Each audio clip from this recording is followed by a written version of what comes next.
Fala, nação americana! Hoje estamos aqui com o Regis Angeli, auxiliar do técnico Wagner Mancini, para começar um quadro novo aqui na TV Coelho, a resenha com o Rejão.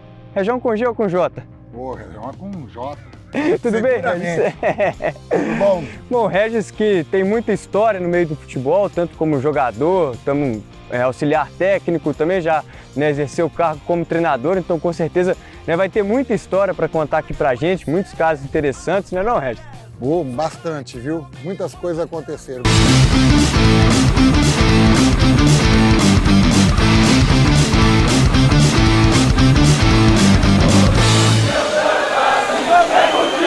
O Regis, além do futebol brasileiro, você também ficou muito tempo no Japão, 7 anos como jogador e 4 anos como auxiliar. Teve alguma cilada que você acabou se envolvendo lá, tanto na época ou como jogador ou como na parte da auxiliar técnica?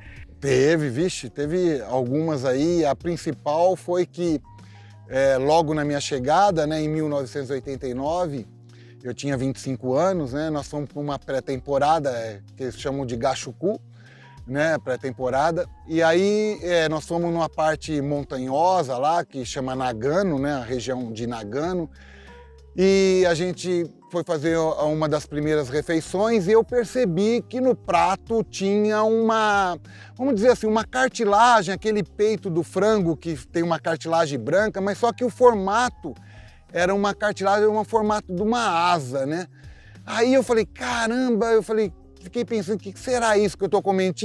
Era um ensopado que tinha essa cartilagem junto e tinha cenoura, abobrinha e tal, E tipo uma sopa assim, Aí eu fiquei pensando, que será isso? Aí tinha o nosso capitão chamado Yoshikawa, era só eu e o Zé Sérgio, os brasileiros que estavam no clube essa época, no Caxias Rei Sol, que antes chamava Itachi Futebol Clube. Aí o Zé Sérgio estava machucado, tinha vindo para o Brasil, eu acabei ficando sozinho lá e não sabia nada até então da língua japonesa. E o intérprete, naquela oportunidade, não estava comendo ali junto com a gente. E esse capitão Yoshikawa fazia um esforço para saber alguma palavra em português, Então eu queria comunicar para ele, perguntar o que eu estava comendo ali, Aí ele não sabia que eu estava perguntando tal, e eu via que o formato parecia uma asa de morcego. E aí eu falei, caramba, como é que eu vou falar agora se aquilo era uma asa de morcego, Aí eu peguei, o brasileiro sempre dá um jeito para se comunicar. Eu cheguei para ele e falei assim, é Batman isso? Aí ele pegou e falou, só que pequenininho. Eu falei, puta vida, comendo asa de morcego. Eu falei, ensopado. Rapaz, depois eu fiquei, acho que a semana toda indo no banheiro, viu? Essa foi assim a mais marcante, Aí teve outras com outros jogadores que depois chegaram, brasileiros também. Teve um que não vou falar o nome aqui, que vai ficar muito chato, ele é treinador aí, que ele passou um fax, naquela época fax era pouca gente tinha, 1989, e aí chegou no fax, eu pedi para ele, passa o endereço aí por fax aí para mim saber onde que é e tal. Aí ele falou, tá bom, vou te passar. E na hora que ele foi passar, assim, a gente tava falando por telefone e na casa dele, Ele falou, mas depois você me devolve. Aí ele ficou pensando assim, eu comecei a rir, eu falei, não, você não tá falando isso. Ele, imagina, que isso, porque o fax você passava, ele pensava que ia pelo fio e chegava na minha casa, pô. É umas coisas assim que a pessoa não se liga, modernidade chegando, e como outras coisas também, de minha esposa pegar, naquela época saiu o CD e aí tocou o lado A, ela queria virar o CD pro lado B, essas coisas assim. E Regis, pegando um gancho aí, na asa de morcego, Como é que foi adaptar lá a culinária no Japão, assim? Lógico que quando você chega parece muito diferente, Mas aos poucos, como é que foi essa adaptação? Tanto a culinária quanto a cultura japonesa também. Verdade, assim, principalmente a culinária, Porque o japonês, ele gosta de comer muita coisa crua, Então o sushi lá é com camarão cru, é com polvo cru, com peixe cru, assim, né? Eu sei que o sushi, mas assim, eu já até experimentei o baiacu, aquele peixe que infla e que tem veneno. E eu fui num restaurante lá disse que é caro, porque a pessoa tem que fazer um curso para servir o sushi desse peixe, porque é perigoso. Você pode comer assim, sei lá, uma parte do veneno, tal, dá algum problema, mas então eu conheci assim algumas coisas bem bacanas, assim, mas a culinária realmente do japonês para o brasileiro é difícil, porque ele está acostumado a comer carne, churrasco e tal, e lá muita coisa crua, né? Feijoada, que lá não tem, o feijão lá não tem, né? Feijão eles servem na salada, um feijão grande, bem grandão assim, mas é para enfeitar a salada, assim, não tem feijão lá. Eu levava feijão daqui, eu levava canjica, eu levava polvilho doce, que minha esposa fazia o pão de queijo, né? Polvilho azedo, polvilho doce. Então imagina para passar com isso na alfândega no Japão, né? Já pensou? Eu embrulhava como se fosse para presente, o cara abre e vê aquele pó branco lá, vai falar, pô, é polvilho mesmo isso, né? Só voltando um pouquinho no morcego, você comeu muita coisa lá sem saber o que era? Não, eles falavam, sabe? Por exemplo, eu comi sushi mabashi, que eles falam, que é carne de cavalo. Ela é vermelha, bem vermelha, mas assim, é gostoso, eu adorei. Eu adorei. Comi tanto como sushi, como depois ele tem também, eles cortam um pedaço pequeno e colocam assim numa chapa que fica no meio da mesa que está bem quente e você dá uma tostadinha nela, envolve no arroz e come, sempre com arroz, né?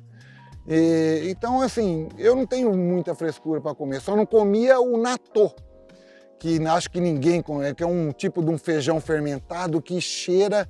O cheiro dele é muito forte, é um cheiro azedo, horrível. E diz que é muito nutritivo, eu não consegui comer. Só foi o natô que eu não consegui comer. Mas a maioria das coisas eu não curtia, mas eu acabava comendo. Pelo menos um pouco eu comia, assim. Os bastidores da bola no Japão, Rejão, jogador também da Miguel, tem chinelinho lá? Não, difícil, viu? Eu não via... Japonês cumpre a risca. Em tudo, em tudo. Não só no futebol, mas fora do futebol também. Você vai em shoppings, em academias, mas eu ia mais em shopping center, nas lojas, tal. Você chega lá, você desce o armário, experimenta tudo e não gostou de nada, sai, a pessoa sai te agradecendo lá pela visita na loja, te tratam muito bem, a todos. A educação lá houve uma era, há muito tempo atrás, na época dos samurais, a era Meiji, que eles chamam, né? Que esse samurai aí, que eles falavam samurai, que seria o governante da época, ele investiu 100 anos em educação. Por isso que o Japão é o que é hoje, né? Então é rico, o Japão é rico assim, não é só em dinheiro, não. Você vê um país, uma ilha muito pequena, que não chega do tamanho do estado de São Paulo e daquela potência, né, que o Japão é uma potência, né? É considerado o país do primeiro mundo. Então, assim, o Japão é diferente, é uma cultura diferente. Eles estão há 1000 anos na nossa frente mesmo, sabe? Em tudo, em educação, em pensamento, né? Nós viemos aqui, no primeiro ano que eu tive lá, fiquei 6 meses e nós viemos para cá para fazer alguns jogos, para conhecer o Brasil, os jogadores também, fazer alguns jogos amistosos aqui no Brasil. E naquela oportunidade nós fomos a São Paulo e ficamos no Maxud Plaza, que era um dos top, né? O top lá de... E aí eles chegaram no hotel assim, então via aquele tamanho de quarto, tamanho de banheiro, né? E aí eles falam assim, nossa, para que um tamanho de um quarto desse, um tamanho de um banheiro desse, né? Aí eu fiquei pensando, aí perguntei, mas por que você está falando isso? Eu falei, quanto tempo você passa no banheiro, né? Quanto tempo você passa no seu quarto?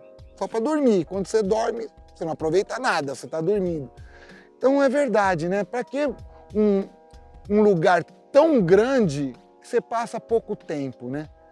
Então você vai lá nos hotéis no Japão, os quartos não são tão grandes, o banheiro menos ainda.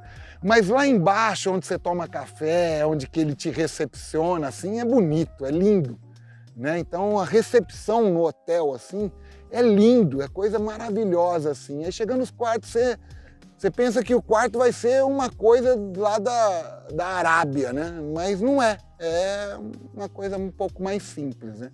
Muita gente tem medo do terremoto, né? Todo mundo que fala, pô, você esteve no Japão e você não tem medo do terremoto? O Miller mesmo, né, do São Paulo, ele esteve lá em 95, foi o meu último ano como jogador lá no Japão, e eu tinha sido emprestado para o Toshiba. Mas eu fiquei morando no mesmo lugar, então eu saía com a turma, lá estava Nelsinho, o lateral esquerdo, que foi de São Paulo também, o Zé Sérgio era o treinador, estava o Careca, estava o Wagner Lopes, estava o Ailton, que jogou no Fluminense, né? E eles contrataram o Miller. Aí o Miller encostou em mim um dia lá que nós saímos todo mundo junto, toda a família e tal, e falou, pô, você gosta daqui? Eu falei, muito, gosto muito daqui. É mesmo? Você não tem medo do terremoto? Eu falei, não tenho. Não tenho, eu acredito... Imagina, um país, né, populoso como é o Japão, sabendo que o terremoto é a única coisa, né, que eles não podem prever, né? Ainda não conseguem prever. Eles conseguem até prever o horário que a chuva vai cair em certa região do Japão. E é preciso. Como o transporte lá, é preciso. O horário, o trem aqui é 11 horas, se dá 10h59, você fala, não vai chegar, de repente surge o trem, aparece lá 11 horas.